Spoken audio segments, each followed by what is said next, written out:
Alors, bienvenue, bonjour pour cette dernière capsule sur le chapitre 7.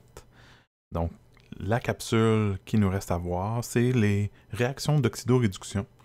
Donc, dans la dernière capsule, j'ai présenté tout ce qui était par rapport au degré d'oxydation. Donc, ça, c'était une des choses vraiment très, très importantes pour déterminer des réactions d'oxydoréduction, c'est de comprendre comment calculer les degrés d'oxydation de chaque élément, chaque atome, dans les composés.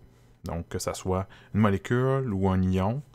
Donc, c'est important de pouvoir déterminer chaque valeur de degré d'oxydation pour chaque élément différent. Pourquoi? C'est parce qu'ensuite, on va pouvoir regarder dans des réactions qu'est-ce qui arrive aux éléments par rapport à lorsqu'ils sont d'un côté de la réaction, donc côté des réactifs, par rapport au côté des produits. Si leur degré d'oxydation change, c'est qu'ils ont subi une des deux réactions qui doit se faire en même temps. Donc, qu'est-ce qu'on peut avoir? C'est que dans les réactions d'oxydoréduction, il faut absolument avoir les deux processus en même temps. Ça veut dire qu'on doit avoir une oxydation et une réduction, et ils doivent être combinés ensemble. Donc, je vous explique, qu'est-ce qu'une oxydation? Une oxydation, c'est lorsqu'il y a une perte de un ou plusieurs électrons par un élément. Donc, un élément va passer, par exemple, d'un état neutre, mais ce n'est pas nécessaire que ça soit toujours neutre, mais ici, c'est juste un exemple général. Donc, on passe d'une certaine valeur 0 de degré d'oxydation à une valeur positive, par exemple ici, parce qu'on a perdu des électrons. Donc, lorsqu'on perd des électrons, la charge va augmenter. Donc, qu'est-ce qui va arriver? C'est que le degré d'oxydation lors d'une oxydation augmente. Donc, une oxydation, on va subir une augmentation du degré d'oxydation. Donc, c'est comme ça qu'on va pouvoir repérer lorsqu'un élément du côté des réactifs par rapport du côté des produits, son degré d'oxydation augmente, c'est que c'est l'oxydation. Tandis que pour une réduction, c'est le contraire, c'est le gain de un ou plusieurs électrons. Donc, on part d'un degré d'oxydation, par exemple, positif, on lui donne un certain nombre d'électrons, puis on va baisser en nombre de degrés d'oxydation. Par exemple, ici, on passe d'un certain nombre positif à 0. Donc ça, c'est une diminution du degré d'oxydation qui est faite lors de ce processus-là. Donc, dans une réaction d'oxydoréduction, il doit y avoir les deux. On doit avoir une oxydation qui donne des électrons, parce qu'il les perd, tandis que l'autre doit recevoir. On ne peut pas relâcher des électrons dans le vide. C'est pour ça que les deux se font de façon combinée. Donc, si je prends les deux réactions, soit l'oxydation plus la réduction, ça me donne quoi? Ça me donne la réaction suivante, qui est la réaction combinée de l'oxydation plus la réduction. Donc ça, c'est une réaction complète qu'on appelle la réaction d'oxydoréduction. Donc, dans une réaction d'oxydoréduction, il y a l'agent oxydant qui est réduit, puis je vais reparler tantôt de c'est quoi que ça veut dire l'agent oxydant, mais pour l'instant, je vous explique que lorsque c'est réduit, la réduction, c'est une baisse de son nombre d'oxydation ou son état d'oxydation. Donc, on a pour la réduction, c'est une baisse du nombre d'oxydation du côté des réactifs par rapport au produit. Tandis que l'agent réducteur, c'est celui qui est oxydé. Donc, dans l'oxydation, c'est une augmentation de son nombre d'oxydation. Donc, lorsqu'on vous présente généralement une réaction d'oxydoréduction, c'est qu'on fait la somme des deux demi-réactions. Donc ça, ici, l'oxydation puis la réduction, c'est comme la moitié de la réaction en tant que telle.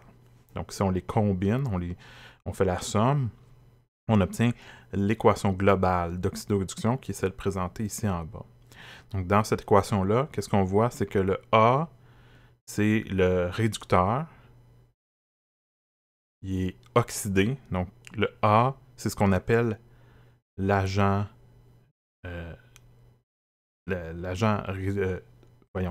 réducteur. Donc, l'agent réducteur, c'est un petit peu comme ce qui va vous mélanger, ok? Parce que dans l'oxydation, il y a l'agent réducteur. Donc, le réactif de départ de mon oxydation, donc ici, l'oxydation, c'est l'atome A ici, qui le fait. Mais ça, celui qui fait l'oxydation, c'est notre agent réducteur. Tandis que dans la réduction, le réactif de départ qui fait la réduction donc le Bn+, ici, c'est mon agent oxydant. Donc, mon agent oxydant est dans la réduction, tandis que l'agent réducteur est dans l'oxydation. Je sais que c'est un petit peu mêlant. C'est ce qui a été décidé par rapport à la nomenclature, parce que l'agent réducteur permet de faire la réduction, parce que l'oxydation permet à ce que la réduction puisse se faire, tandis que la réduction permet à ce que l'oxydation puisse se faire. Donc, c'est pour ça qu'ils ont une appellation particulière comme ça. Mais je sais que souvent, les gens vont se mêler parce qu'ils vont penser que dans l'oxydation, il y a l'agent oxydant, mais ce n'est pas le cas. Dans l'oxydation, le réactif de départ, c'est notre agent réducteur. Tandis que dans la réduction, notre réactif de départ, c'est l'agent oxydant. Donc, la première chose, lorsque vous allez avoir une réaction complète d'oxydoréduction, c'est 1. De déterminer vos degrés d'oxydation de tous les atomes, puis de voir qu'est-ce qui a changé. Quels sont les atomes qui ont changé de degré d'oxydation. Si vous avez un atome qui a augmenté dans le degré d'oxydation par rapport du réactif par rapport au produit, à ce moment-là, c'est que vous avez l'oxydation. Donc, c'est votre agent réducteur. Tandis que si vous en avez un qui a diminué lorsqu'on passe du réactif au produit, donc qui a subi une diminution de son nombre d'oxydation, à ce moment-là, ça, c'est la réduction. Donc, c'est votre agent oxydant qui est du côté des réactifs. Donc ça, c'est pour vous expliquer un petit peu qu'est-ce que les réactions d'oxydation. Donc, qu'est-ce qu'on va avoir, c'est que la variation du degré d'oxydation, c'est vraiment ça qu'on va devoir regarder. Donc, je vous répète. Lorsqu'il y a une augmentation du degré d'oxydation, c'est l'oxydation. Donc, on va passer de quelque chose qui est soit négatif ou 0 ou des petits chiffres à des valeurs plus élevées. Donc, si on augmente dans les valeurs, à ce moment-là, c'est l'oxydation. Donc, quand on passe, par exemple, de moins 1 à 2, donc si au départ, notre degré d'oxydation était de moins 1 du côté des réactifs et de 2 du côté des produits pour le même élément, bien à ce moment-là, c'est que cet élément-là a subi l'oxydation. Tandis que lorsque les degrés d'oxydation diminuent du côté des réactifs par rapport aux produits, donc côté des produits est plus petit que celui des réactifs. Donc, si je pars, par exemple, de 5, puis je passe à 1, bien à ce moment-là, si je suis parti de 5 du côté des réactifs et je finis à 1 du côté des produits pour le même atome, c'est que j'ai une diminution du degré d'oxydation. Donc, cet atome-là a subi la réduction. Ces transformations-là sont des transformations qu'on voit dans les piles. Donc, par exemple, si vous avez une pile qui est faite de 2 composés, par exemple ici, on parle un petit peu d'une pile qui pourrait être utilisée soit avec un cuivre, avec de l'argent. Donc, qu'est-ce qui arrive, c'est que généralement, on a toujours les composantes, par exemple, qui peuvent être solides ou encore en ion. Puis, on va avoir un échange d'électrons qui va se faire. Donc, ça va d'un côté créer plus d'ions, puis de l'autre côté, créer plus de solides. Donc, si on regarde ici, lorsqu'on a un fil de cuivre qui trempe dans une solution aqueuse de AgNO3, qu'est-ce qui va arriver? C'est que le cuivre, qui est cuivre solide, donc le fil de cuivre, ici, va être oxydé en Cu2+. Donc, le Cu2+, lui, c'est ce qui donne la couleur, ici, bleutée du côté des produits. Donc, on voit l'apparition de la couleur bleutée, tandis que l'argent, qui est dans la solution au départ, dans le côté A, qui est sous forme de Ag+, lui va recevoir les électrons, donc va être réduit en Ag solide. Donc, qu'est-ce qu'on voit? C'est que le cuivre passe de cuivre 0 à cuivre 2+, donc une augmentation du degré d'oxydation. Donc, c'est pour ça que lui, c'est l'oxydation, tandis que Ag+ à Ag0, Ag solide, à ce moment-là, c'est une diminution, on passe de plus 1 à 0, c'est une diminution du degré d'oxydation, c'est la réduction. Puis là, Ag solide, comment on va le voir, c'est qu'il va y avoir un dépôt solide gris métallique, qui est l'argent, qui commence à se déposer ici. C'est comme ça qu'on peut faire, par exemple, du plaquage. Donc, pour plaquer en or ou en argent des matériaux, ben on fait ça, on peut faire une réaction de ce type-là, d'oxydoréduction. Donc, tremper dans une solution qui contient de l'argent ionique, puis faire une réaction d'oxydoréduction sur la composante où on veut avoir le plaquage. Donc, c'est juste un exemple là, pour vous montrer qu'est-ce qu'une réaction d'oxydation puis de réduction, lorsqu'ils sont combinés, qu'est-ce qui arrive. Donc ici, si je mélange les deux, qu'est-ce qui arrive? C'est que les deux demi-réactions, on va avoir l'oxydation du cuivre. Donc, dans l'exemple que je viens de vous montrer, on passait d'un cuivre solide à un cuivre 2+. Donc, on a une augmentation de son degré d'oxydation de 0 à +2. Donc, lorsqu'on passe de 0 à +2, c'est qu'il dégage 2 électrons. Tandis que la réduction de l'argent, c'est une diminution de son degré d'oxydation parce qu'on passe de Ag+ à Ag solide. Donc, on passe de +1 à 0. Donc, ça, c'est chaque argent va gagner un électron. Évidemment, ici, pour que le nombre d'électrons soit égal, parce que lorsqu'on additionne les deux demi-réactions, on veut avoir le même nombre d'électrons perdus dans l'oxydation puis gagnés dans la réduction. Donc ici, on a multiplié par un coefficient de 2 tout ce qui se trouvait dans la réaction de réduction. Par contre, les coefficients stoichiométriques ici, 2, 2, n'affectent pas le degré d'oxydation pour l'argent, parce que qu'il y en ait deux ou qu'il y en ait un seul, c'est pas grave, c'est quand même un Ag+ devient un Ag0. Donc, vous n'avez pas à vous en faire des coefficients stoichiométriques. Donc, tantôt, quand je vais vous montrer des exemples, puis que je vais regarder le degré d'oxydation, je ne vais pas regarder les coefficients stoichiométriques. Donc, les gros chiffres devant, les molécules ou les ions, c'est pas important. Ici, c'était juste pour s'assurer que le nombre d'électrons perdus et gagnés soit le même. Donc, l'équation globale, c'est l'addition des deux. Donc, puisque on a 2 électrons du côté des produits puis 2 électrons du côté des réactifs, lorsqu'on va additionner les deux, ça s'annule. Donc, c'est pour ça qu'ici, c'est cuivre solide plus 2Ag+, devient Cu2+, plus Ag, 2Ag. Donc ici, le cuivre à cuivre 2+, c'était notre oxydation. Donc, le cuivre solide, c'est notre agent réducteur. C'est l'agent réducteur, pourquoi? Parce que c'est lui qui est dans l'oxydation. Tandis que l'Ag+, OK, donc ici, c'est juste écrit argent, mais on aurait dû écrire l'ion Ag+, c'est l'agent oxydant. Donc, pourquoi? Parce que Ag+ à Ag, c'est la réduction, parce qu'on passe de +1 à 0. Donc, le réactif de la réduction, c'est notre agent oxydant. Donc maintenant, qu'est-ce qu'on va faire avec ça? C'est qu'on va regarder quelques réactions, parce que dans certains laboratoires qu'on va faire, on va faire des titrages oxydoréducteurs, on va justement regarder des réactions d'oxydoréduction. Donc, je veux que vous sachiez comment déterminer c'est quoi qui fait une réaction d'oxydation. Donc, quelles espèces sont dans une réaction d'oxydation, quelles espèces sont dans une réduction.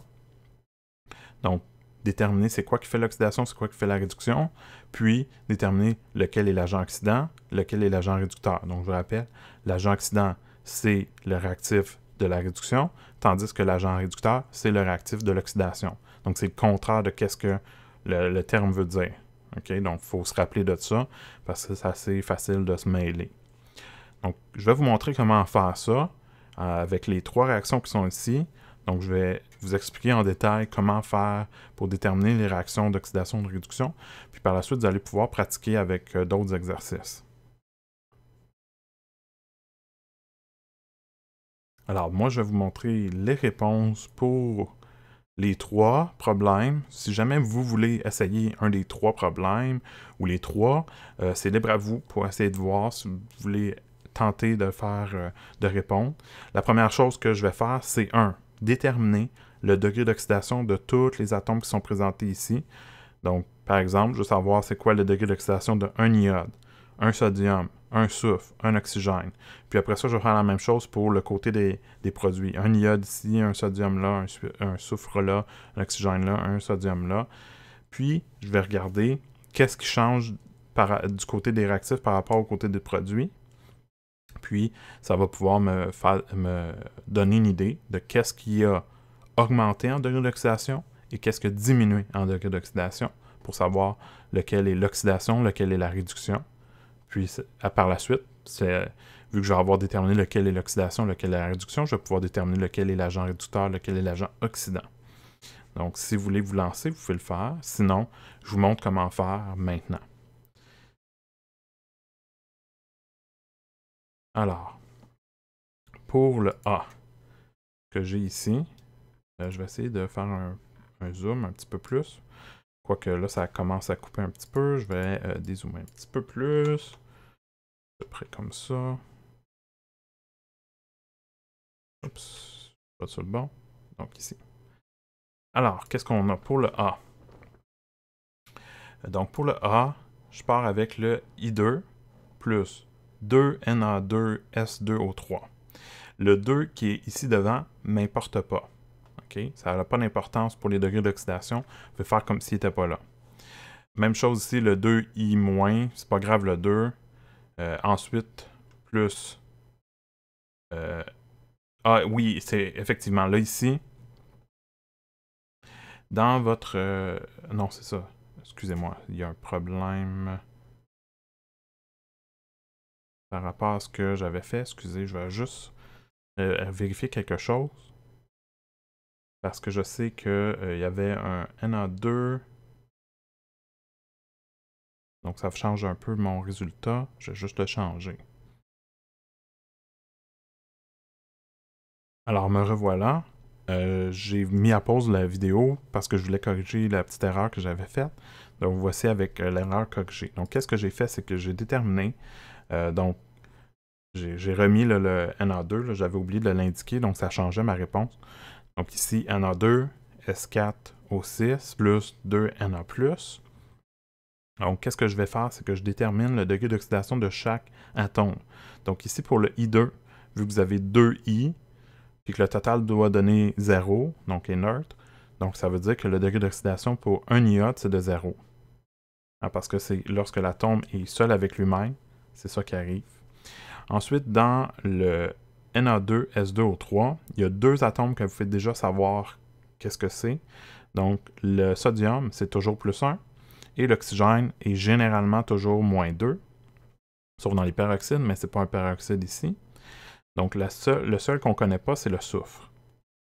Donc, qu'est-ce qu'on sait? C'est que Na2S2O3, peu importe qu'il y ait le 2 devant, ce n'est pas important, mais la somme de tout ça doit me donner 0. Donc ici, si je regarde, 2 fois plus 1, plus quelque chose, 2 fois quelque chose doit me donner plus 3 fois moins 2, doit me donner 0. Donc, ça me donne quoi? Ça me donne plus 2, moins 6. OK, donc plus 2, 2 moins 6, ça me donne moins 4. Donc, moins 4, je l'envoie de l'autre côté, ça me donne plus 4. Plus 4 divisé par 2, ça me donne plus 2 pour chaque souffle. Donc ici, chaque souffle doit avoir un degré d'oxydation de plus 2 pour que la molécule qui est là fonctionne. Donc ça, c'est de déterminer d'abord le degré d'oxydation de chaque atome. Donc ça, c'est un petit peu comme on avait fait dans l'exercice précédent, l'exercice 7. Donc si jamais vous avez de la difficulté à faire ça, c'est sûr que vous allez avoir de la difficulté à faire l'exercice qui est là parce que ça vous demande de faire la même chose, mais pour plusieurs molécules.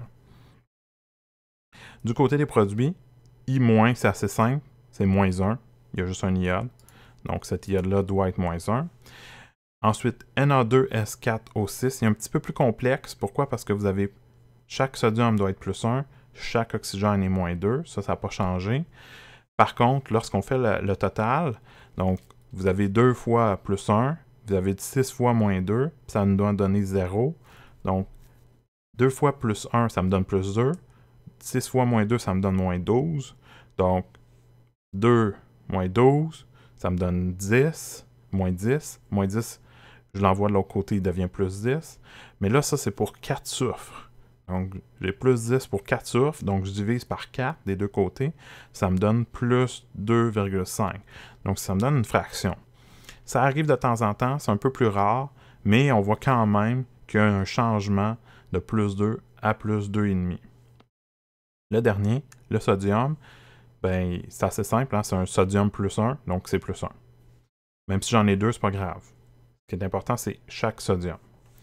Donc ici, qu'est-ce que je vois? Je vois que le sodium et l'oxygène ne changent pas du côté des réactifs par rapport au produit. Donc ceux-là, je n'ai pas à m'en soucier. Par contre, qu'est-ce que je vois? C'est que l'iode, du côté des réactifs, est de 0. Du côté des produits, son degré d'oxydation est de moins 1. Donc ça, c'est une diminution du degré d'oxydation. Donc c'est pour ça que c'est la réduction. Tandis que, si je regarde ici, le soufre passe de plus 2 à plus 2,5, ce qui est une augmentation du degré d'oxydation. Donc c'est pour ça que ça, c'est l'oxydation. Donc mon oxydation, c'est quoi? C'est de passer du 2Na2S2O3 à Na2S4O6. Donc ici, l'agent oxydant, c'est quoi? C'est mon réactif de la réduction, donc le I2. Tandis que l'agent réducteur, c'est le réactif de l'oxydation. Donc c'est le Na2S2O3. Là, on ne garde pas le coefficient stoichiométrique parce qu'il ne nous importe pas lorsqu'on veut écrire juste lequel est l'agent oxydant, lequel est l'agent réducteur.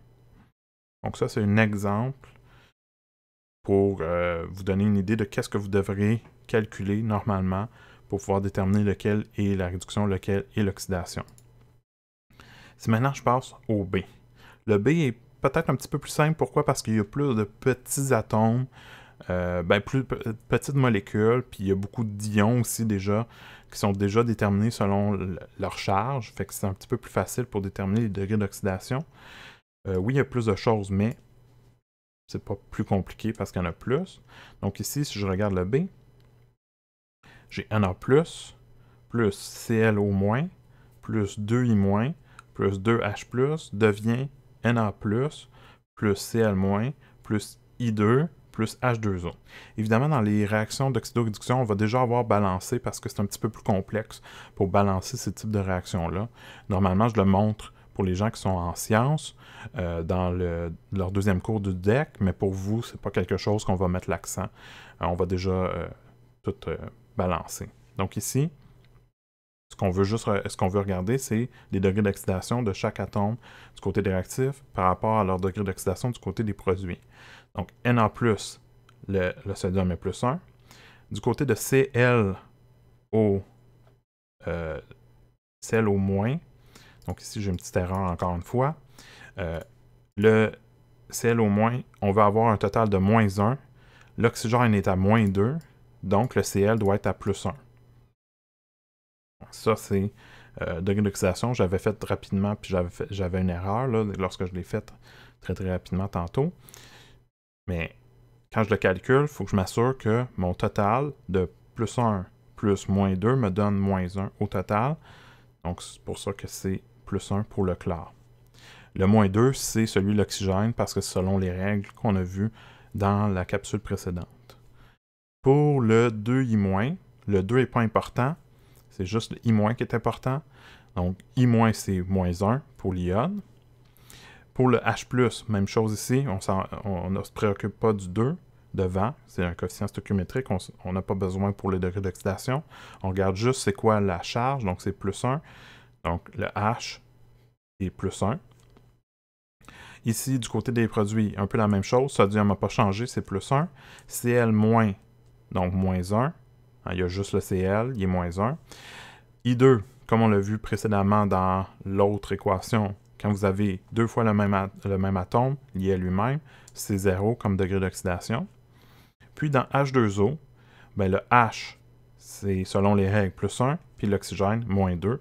Donc ça confirme ici que lorsqu'on fait la somme totale, ça nous donnerait 0, parce qu'on a 2 fois plus 1, plus moins 2, ce qui nous donne 0 au total. Alors, maintenant que j'ai tous les degrés d'oxydation qui sont bons, je regarde qu'est-ce qui a changé. Ce que je vois, c'est que le chlore passe de plus 1 à moins 1. Donc, de plus 1 à moins 1, ça, c'est une... J'ai inversé les deux. Je vais juste régler le problème. Ici. Donc, ça, c'est la réduction. Tandis que donc, passer de plus 1 à moins 1, c'est ma réduction. Parce que j'ai une réduction du degré d'oxydation, de positif à négatif, c'est un abaissement. Tandis que passer de moins 1 à 0, c'est une augmentation du degré d'oxydation, donc c'est mon oxydation. Donc ici, il faut que je change qu'est-ce qui est quoi. Donc ici, ça c'est le I-, qui est mon agent... non, je l'avais bon. Donc, mon agent oxydant, c'est celui qui est dans ma réduction. Donc, je l'avais déjà bien écrit ici en bas. J'avais juste mis les mauvaises flèches ici. Donc, l'agent oxydant, c'est le ClO-. Et l'agent réducteur, c'est mon I-. Donc, pourquoi? Parce que l'agent oxydant, c'est le réactif de la réduction, tandis que l'agent réducteur, c'est le réactif de l'oxydation. Donc, maintenant, ça, c'est tout corrigé. Je m'excuse, je l'ai fait rapidement. Je ne les avais pas mis au bon endroit, les bonnes flèches. Alors, ça, c'est réglé. Maintenant, il reste le C. Donc, je monte pour le C. Je vais se déplacer ici pour qu'on puisse bien voir. Donc, pour le C, on a, du côté des réactifs, 3 Fe2O3. Évidemment, le 3 qui est devant, c'est un coefficient stoichiométrique, ça nous importe peu pour les degrés d'oxydation. Plus CO2 nous donne CO, excusez-moi, nous donne CO2 plus 2F3O4. Alors, qu'est-ce qu'on a? On a ici, dans une molécule de Fe2O3, on a 3 oxygènes, donc chaque oxygène est moins 2. Donc ça donnerait un total de moins 6 pour les oxygènes. Puis ça doit me donner 0 au total. Donc si j'ai 2 fer pour annuler le moins 6 du côté de l'oxygène, donc je dois avoir, donc si je vous montre rapidement, je dois avoir 0. J'ai 2 fer plus 3 oxygènes. Donc c'est quoi? C'est 2 fer plus 3 fois moins 2. Donc 3 fois moins 2, c'est moins 6. Donc si j'envoie moins 6 de l'autre côté, ça devient plus 6. Plus 6 est égal à 2 fer. Donc qu'est-ce que je fais? C'est que je divise par 2 des deux côtés pour savoir pour 1 fer quel est son degré d'oxydation. Donc ça me donne plus 3. Donc là, j'ai fait rapidement, mais c'est la même chose que j'ai montré dans le dernier exercice, c'est juste que je l'ai déjà préfait, tout ce calcul-là. C'est pour ça que là, je ne vous le montre pas tout au détail. Mais si jamais vous avez encore la difficulté, vous voulez que j'en fasse un peu plus avec vous, venez me voir pour qu'on en discute un petit peu plus. Donc ça, c'est comment j'arrive à plus 3. Maintenant, du côté de CO, vous avez un oxygène. L'oxygène est moins 2 par les règles. Donc ici, il faut qu'au total, ça soit 0. Donc si l'oxygène est moins 2, ben, le carbone n'a pas de choix d'être plus 2 pour annuler le moins 2 de l'oxygène. Maintenant, du côté des produits, vous avez CO2 qui est très très similaire à CO, mais cette fois-ci, vous avez 2 oxygènes. Chaque oxygène est moins 2, vu que vous en avez 2, puis que le total doit être de 0 lorsque j'additionne le carbone et les 2 oxygènes pour leur degré d'oxydation. Ça veut dire que du côté des oxygènes, 2 fois moins 2, c'est moins 4. Donc, pour annuler moins 4, il faut que le carbone soit plus 4. Donc, c'est pour ça qu'ici, le carbone a un degré d'oxydation plus élevé de plus 4. Et si je regarde le F3O4, un petit peu comme le F2O3, c'est très très similaire, sauf que cette fois-ci, vous avez 2 fois 4 oxygènes. Donc, si je refais le même calcul ici, vous avez 0, 2, puis là, vous avez 4 fois moins 2. Donc, qu'est-ce que ça me donne? Ça me donne que si je l'envoie de l'autre côté, 4 fois moins 2, c'est plus 8, et non pas plus 6, parce que c'est moins 8 de ce côté-là. Donc, de l'autre côté, c'est plus 8. Puis, vous avez 3 fers, excusez-moi. Donc, 3 fers. Donc, qu'est-ce qui arrive? C'est que quand je viens pour diviser, plus 8 divisé par 3, ça me donne 2,66666. Donc, j'ai juste écrit plus 2,6. OK, on aurait pu dire plus 2,7 là, si on voulait arrondir ici, juste pour dire que c'est vraiment 6 à l'infini, parce que c'est 8 tiers. Mais qu'est-ce qu'on voit? C'est quand même une diminution de passer de plus 3 à plus 2,6 ou 666 ou 2,7. Si on arrondit, c'est quand même une diminution. Tandis que pour l'oxygène, ça ne change pas, mais le carbone, lui, change de plus 2 à plus 4. Ça, c'est une augmentation du degré d'oxydation. Donc, qu'est-ce qu'on a? On a le carbone qui augmente de degré d'oxydation. Donc, l'oxydation, c'est CO à CO2. tandis que la réduction, c'est de passer de le faire de plus 3 à plus 2,7. Donc, dans la réduction, vous avez Fe2 au 3 qui devient Fe3 au 4. Donc, l'agent oxydant, c'est votre réactif de la réduction, donc le Fe2 au 3, puis l'agent réducteur, c'est le réactif de l'oxydation, donc le CO. Alors ça fait le tour pour l'exercice 8, et ça complète aussi pour ce qui est du chapitre 7. Donc on va pouvoir débuter le prochain module, qui est le dernier chapitre, qui au fond tout le chapitre qui nous reste, c'est sur la chimie organique. Donc si vous avez des questions par rapport au chapitre 7, n'hésitez pas à faire des exercices puis à venir me voir poser des questions dès que possible. Sinon, à la prochaine!